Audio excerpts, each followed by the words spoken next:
Assalamualaikum warahmatullahi wabarakatuh.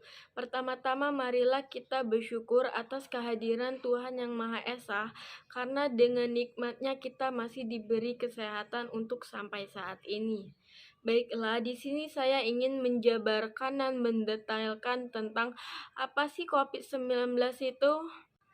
Jadi, COVID-19 itu adalah virus yang menyerang sistem pernapasan. Nama kata lain dari COVID-19 adalah Severe Acute Respiratory Syndrome Coronavirus 2.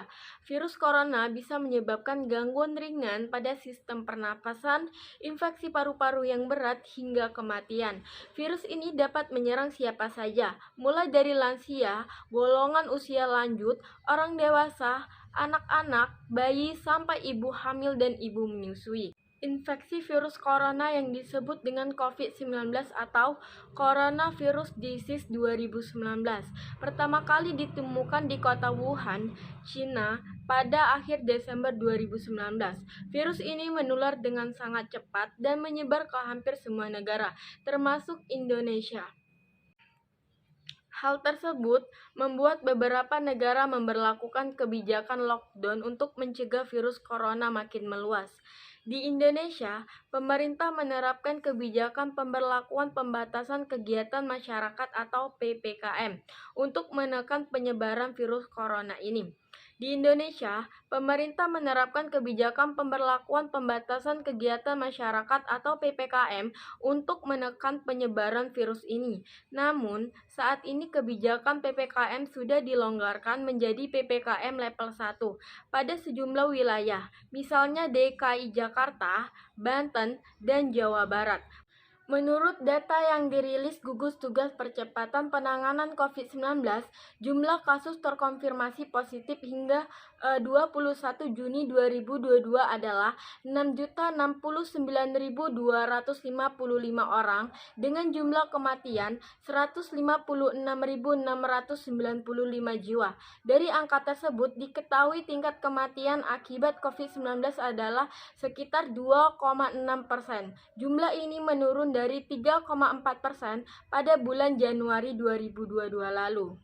Meski jumlah kematian akibat COVID-19 tergolong tinggi, angka kesembuhan dari COVID-19 juga terus bertambah.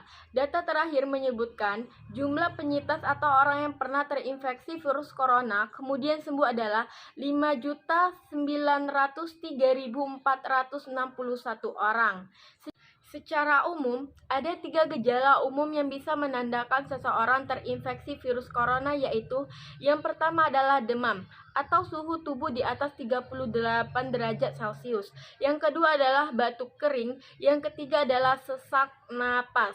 Seseorang dapat tertular COVID-19 melalui berbagai cara, yaitu tidak sengaja menghirup percikan ludah atau yang keluar saat penderitaan COVID-19, batuk atau bersin, memegang mulut atau hidung tanpa mencuci tangan terlebih dahulu setelah menyentuh benda yang terkena droplet penderitaan COVID-19, misalnya uang, gagang pintu, ataupun permukaan meja. Karena mudah menular, virus corona juga berisiko tinggi menginfeksi para tenaga medis yang merawat pasien COVID-19. Oleh sebab itu, para tenaga medis dan orang-orang yang sering kontak dengan pasien COVID-19 perlu menggunakan alat perlindungan diri atau APD, pencegahan virus corona COVID-19. Saat ini, Indonesia sedang menjalankan program vaksinasi COVID-19 secara bertahap.